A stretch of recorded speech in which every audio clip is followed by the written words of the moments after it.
G.I. Joe fans, Joe Motion Videos 82 here. It is time for another G.I. Joe toy review, and today we're going to be winding the clock back to 1990.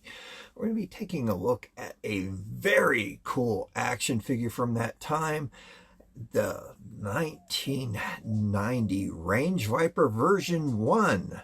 There were 5 versions of the Range Viper that were made, and I'll tell you, every one of them were awesome. This guy in particular really stood out for me, and I regret not buying him. And I'll share a story with you, as always, about the Range Viper. But let me finish this thought. He was only on the shelves for 1 year. As we all know, the 1990s, the toys ran for 1 year. In 1 year only, Hasbro was winding down on their production runs for their 2-year or 4-year runs like they did in the 80s, especially the beginning of the 80s, where they did run their toys for 4 years to give kids a chance to catch up on collecting. So this bad boy, you didn't get to see him again. So they gave you other versions, but you didn't get the blue one. And that really blew.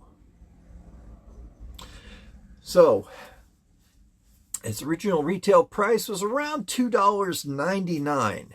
Yojo.com didn't have the ORP, the original retail price on this guy listed. So going by experience, that's what I'm going to call this. My first experience seeing the Range Viper, I was getting ready to go to a parade with a friend of mine named Charlie. We both delivered a newspaper called the Penny Saver. I had spoken about this newspaper route before. That's how I got my G.I. Joe money. His mom was the route manager, and we were selected to walk in this parade. And we were running a little bit early, so she had stopped at this Kmart for some reason. So Charlie and I, with his little brother, we took off and went to the toy section. And Charlie and I ran over to the G.I. Joes. Charlie wanted to join the Marine Corps. I remember that. And he is a Marine to this day. He wanted to follow in his dad's footsteps. And I saw they were on an end cap, and at this time at this particular Kmart, it was on Lindsay and Main Street in Mesa, downtown Maine, or downtown Mesa. That's where the parade was, for those of you who live in Arizona.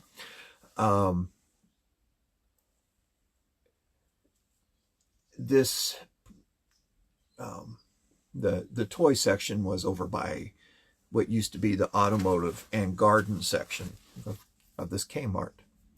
And the Joes were on an end cap. And I saw Range Viper for my first time, and I also saw Metalhead. Here lies the dilemma. My gosh, Metalhead. So bloody cool. And there was Range Viper. So cool as well. It was a toss-up. Somebody had stolen a few pieces from Metalhead, but my gut told me I would never see Metalhead again. So I bought Metalhead. And I'm glad I did, because I never saw Metalhead again on the shelves, because I was going to buy another one so I would have it complete. And Range Viper, I did see him a lot on the pegs. So I never did get a Range Viper, and I still have my Metalhead to this day, incomplete. But yeah, that's my story behind the Range Viper, and seeing him out on the shelves. But this guy is really cool. He came with some really neat accessories. I am missing one. I'm missing his missile. I bought it incomplete. So I will pull up a picture of the missile for you guys so you can see it, and also pull up a picture of his card back while I have it up. So hold on. Well, I'm sorry I couldn't get the missile to download from the website for some reason. It just would not let me download it into my software, but allowed the card back. So pretty cool looking card back on this guy. The missile was pretty lackluster. It was one of the little flick missiles. That was before they came out with the spring action. But anyway, let's go ahead and take a look at the Range Viper. He is much cooler than a flick missile. Those things, it was a good idea, but they never really appealed to me, the little flick missiles. They stuck out of the missile launcher and you had to flick it and it would allegedly launch, but they didn't go far, and you knocked the weapon out of the Joe's hand, so you were just better off holding the weapon itself and flicking it out. For those of you who had flick missiles for your G.I. Joes, I just took it and held on to it like I did with missiles from the 80s.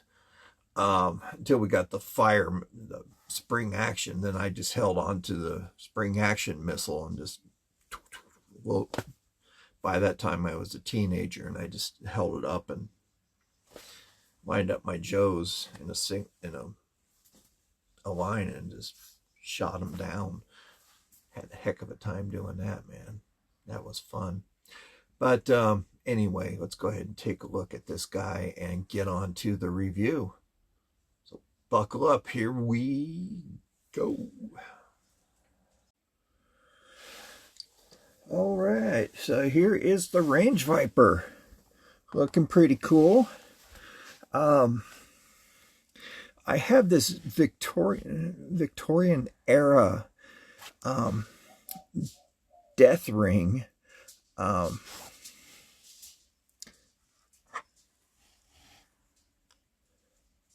Doesn't it have a resemblance to the Range Viper? Just a little history lesson. This is an authentic ring from the Victorian era. These rings were very popular amongst the Victorians. They were very much into not the occult, but into spiritualism. These would be worn for a year of mourning after somebody died, if I could remember the history behind these right.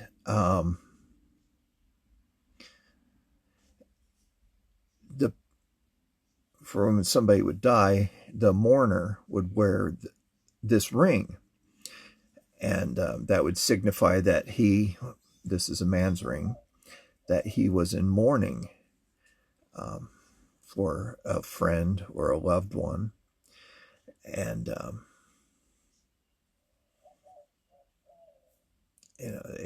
was, signifying, yes, I'm in mourning. It's a death head ring. It's very, it's cool. It's nearly 200 years old. I just like that, and ironically it matches. But yeah, it just a neat little piece of history there, from the Victorians. So anyway, let's go ahead and look at his Range Viper's accessories here. First of all,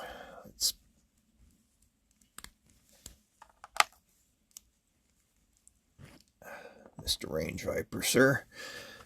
He comes with this very cool grenade launcher. The drum is supposed to come out of this grenade launcher. These guys are supposed to be very unhinged in the battlefield. They're kind of wild.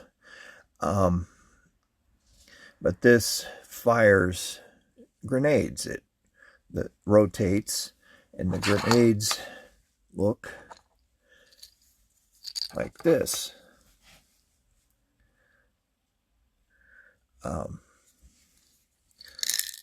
So this is obviously a plastic model of it, but that's what the grenade would look like.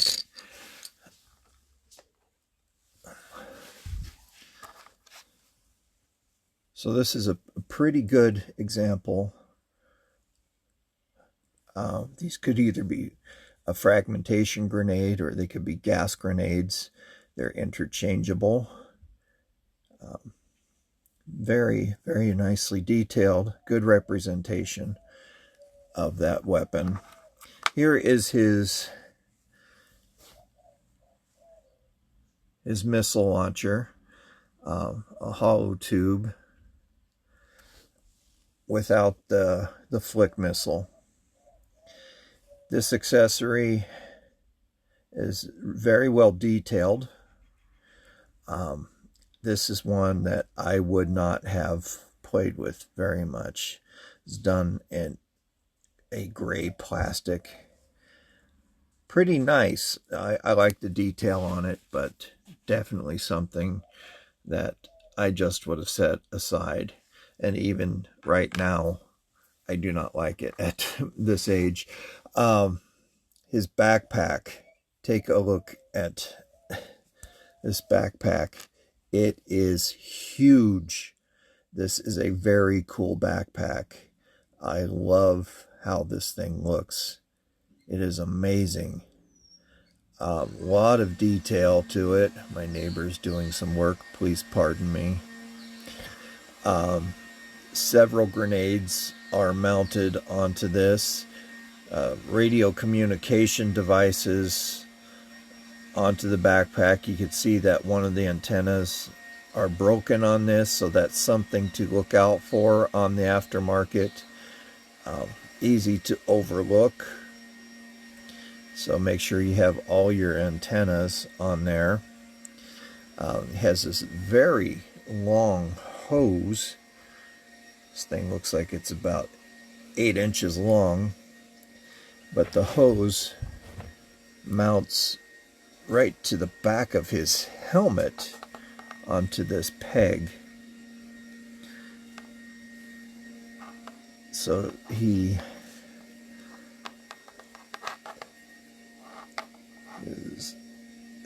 attach it. I seldom played with these hoses. They first started appearing in 1986.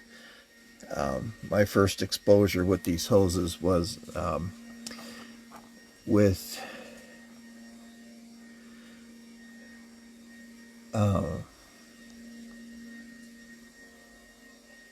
Sci-Fi. He had one of these hoses, but you can see how ridiculous, how long this hose is. on the trooper, but it's connected to this air tank, which attaches to his helmet and his mask. But I did seldom play with the hoses. I found them to be too cumbersome and too ridiculous, unless I wanted to display them in all their weapons. He also came with this dagger. This is Serpentor's dagger.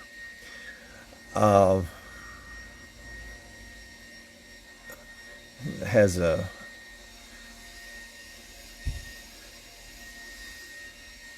textured handle, a hand guard. A lot of people store the dagger into this little slot right here. Don't know if that's what it's made for, but that's where people store it. A lot of collectors, and it's a very nice spot for it. So that's where I store mine. Learned that from Forum BX257. So looking at the Range Viper, he is starting to yellow. This used to be a little more vibrant blue, but being that the blue that it does yellow over time. The paint is still very pristine with him, or on him. Whoever had this took very good care of him. The joints are still very, very tight. So you can see he has a bandolier full of bullets, even though he is not carrying a machine gun. But this was the 90s. Anything goes with these guys. He is wearing a long sleeve shirt underneath this blue shirt.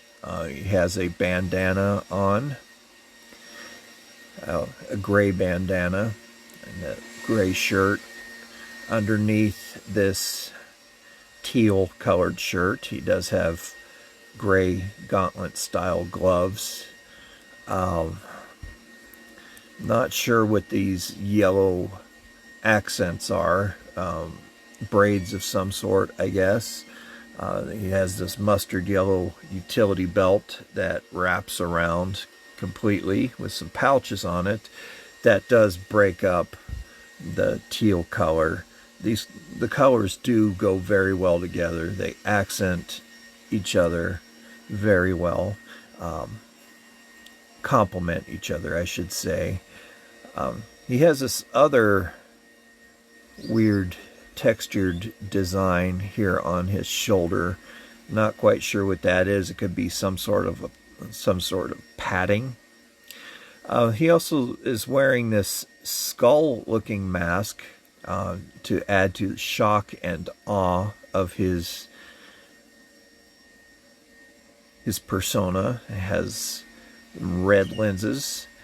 The mask has a strap that goes all the way to the back, and he has this brain looking helmet. That is what I find very cool. To this day, I always thought, why is his brain hanging out? Continuing down to his waist, he also has a gray belt with some pouches.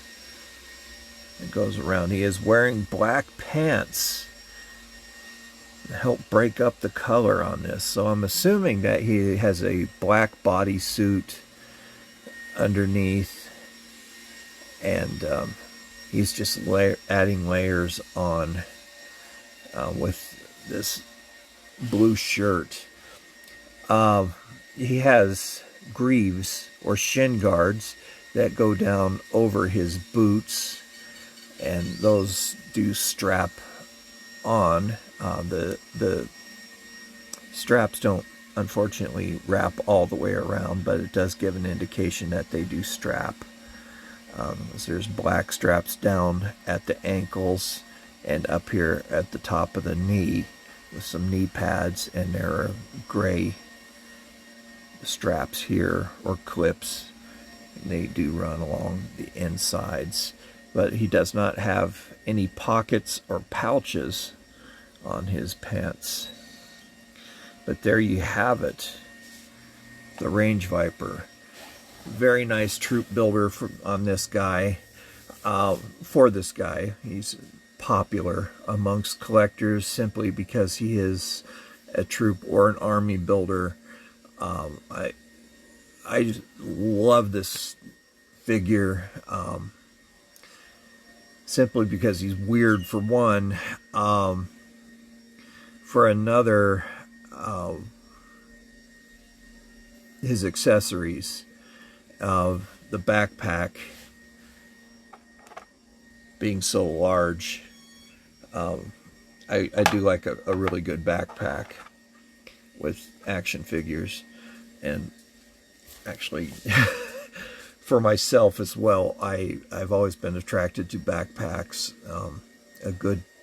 I just love backpacks for some reason. Anyway, we're talking about this action figure, right? Very popular. I love this guy. He's the only one I have. I did not army build this one. Otherwise, I would have gone nuts with him. So,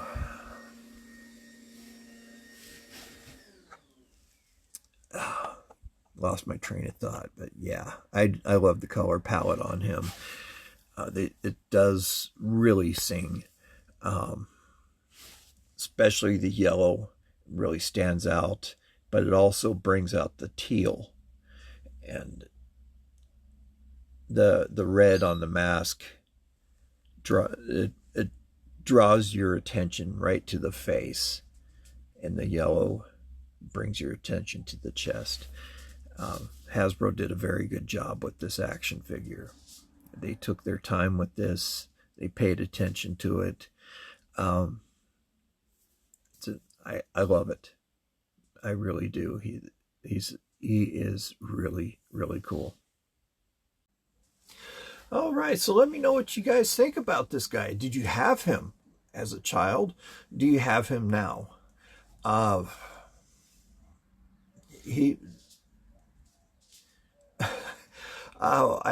could go on all day talking about this guy. I've had him out for the entire week. I was going through all of my plastic totes, pulling out Joe's that I was getting ready to sell on eBay, the ones that I have multiples or duplicates of. No, I'm not quitting the channel. I'm thinning out my collection.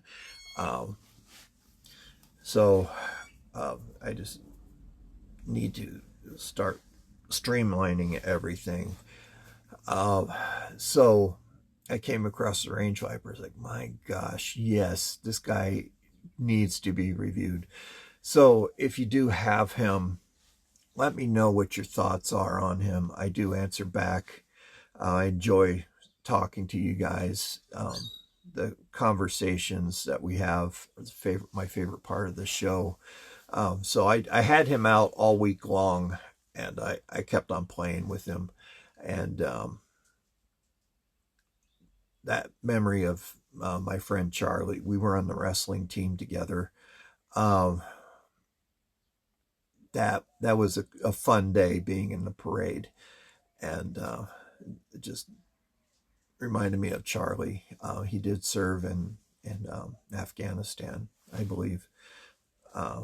So thank you, Charlie, for doing that, and for just being such an awesome Marine, and a good friend. You know, Charlie's a great wrestler too. He won several of his matches, but cool action figure, isn't he? I just can't stop looking at this guy. Colors on him are great. But anyway, you guys are awesome. This channel would not exist if it weren't for you. So thank you very much for tuning in. Your support means a lot to me, so I really do appreciate it.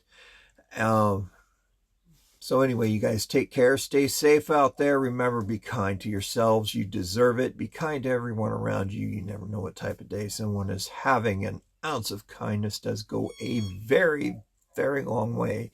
If someone's having a bad day, it does help. Believe you me, it does. And be kind to your animals. They know nothing but unconditional love. They do have feelings. So anyway, we will see you next week for another G.I. Joe toy review. And as you can see, we're starting to see some brick work here in the dungeon. The walls are clearing up. So, yeah, making space finally. So anyway, you guys, you take care. I'll see you next week for another G.I. Joe toy review. And if you have an idea for an action figure, please shoot it to me in the comments. If I have it, I will be more than happy to review it. Until next week, we'll see you later. Bye-bye.